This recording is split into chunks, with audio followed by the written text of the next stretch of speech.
So, on with the Woe of Roanoke. And apologies, as I should have mentioned before, but the Woe of Roanoke is in 9 books, with this called The Ballad of Agnes Bean. The Bean Boys' voices all got deep, bullocks' bodies, minds of sheep, with a band of bambinos to keep, larger groups attacked and taken, his cravings never seemed to slacken. In the cave I stayed, kept far from danger. I never went, never killed a stranger, never allowed out on a raid, but stayed and worked a nursery maid. Ma stayed too, a wet nurse turned, and I was beat, and I was burned. But once a month and sometimes more, I'd leave the lair, and there I saw, in governed town where pa was trading, livings earned, not got through raiding. Good men, children, none deformed.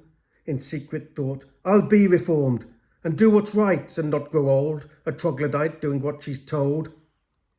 When the one-eyed one birthed 22, mother sat and refused to move, motionless in morbid rest, cues of bairns to her baggy breast. For me, she'd only rise to batter. The milkmaid sat and just got fatter. So many moons I tended brats and mended wounds. I skinned and dried the lifeless hides and racked them in our store. Mother did no chore because she weighed the same as 4. Able cadavers I would salt, boiling all those scrawny. Stewed the parts to feed the clan, the heart was kept for Sawney. His idle state would slump away, when he ate the pump, then he would bay, I'll fight all 8, and then he'd wrestle, massive sons gorged on gristle, and always win, for Sawney Bean, full of heart was thrice as mean. 'Twas all the worse when the tide was high, buried underground, away from the sky, black and dank with the mead drank dry, hiding blind amongst bairns, for I had no bust, but I sensed his rage and I smelt his lust. We'd an unseen hole where the sea came to swirl, where none could fit but a waif. In the dark echoed groans, screams and moans. We shivered there wet but safe. And when my chest at last did grow, I was whipped as father's bow. The suckling sow sliced into me, cruel with insane jealousy. You, with that nauseous look upon your face, for the things I tell of my disgrace. I was raised a slave in a vampire's cave, but I swear my soul's been saved. And I was but cold till he made me whole, so pen your scroll, and don't shake with fright things I tell of this stormy night. It was all before I saw God's shining light. My abhorrent parent bent my mind. I sought suicide, and almost died. I swam to the crag and nearly drowned. I ran to the moor, and was always found. But then I was enraptured. In my dark despair shone a shaft of light.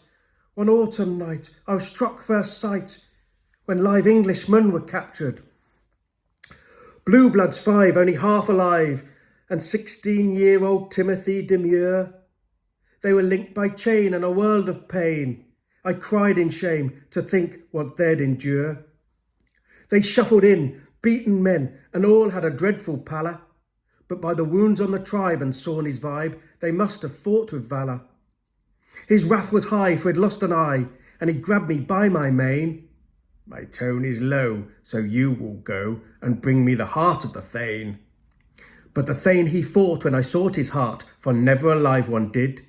And the triplets came to butcher the Thane, and Timothy I hid. Another night ambush he had planned, for in winter time was harder. Ordered out his band under strict command to stock high our sordid larder. Thus hid from the horde he spoke as a lord, an accent I'd trouble translating. But he made it clear, he was such a dear, my forefear was she who sat lactating. If father was a riot and his organ diet, then brains as amains the reverse. None the sharpest flint, not one had a hint, as food for thought they were worse. So he lay undiscovered in the nest of the buzzard, my crush completely sealed, and I tried not to show my innermost glow, or reveal my angel concealed. The aristocrat Hicks got eat in weeks, and when I felt his horror surge, I'd urge him peak by my nimble cheeks, then I'd serenade him with a dirge. Neath a curtain of arms I'd ground my charms, covert behind a wall of skulls. When Tim would pull for an anguished ball, I'd tell him the sounds were gulls. Till the shortest day I'd force a lay, pinned with a shackled leather tether, till the longest night with a promise of flight when we both elope together. On the equinox morning I awoke with a warning that something was amiss. Up slithered mother with her breakfast under cover and shattered my happiness bliss. "Oh, Agnes, I've been wrong, eat this, go on. Better as a mother I'll get." A crocodile hug off the quadruped slug. I broke the fast and then a sweat. With deep suspicion for her kindly mission, a distrust of her most changed ilk, I followed her smear, for I'd lost my fear of a spiral of blood and milk. It bled to the head-made fence. I spied the open shackle, heard her broken cackle. My dire came back intense. The hideous trail of the vast female thence went to her snug, and smothered in a rug with her round face smug sat the leathered mound of she. I uncover the sheet, and clamped to her teat was the head of Timothy. My grief was stunning, tears were running, I snatched 6 foot of you. Dazed I raised the wood with which I'd smashed the fat bitch in two. Phased for a second, then mother beckoned with a laugh to lower my staff.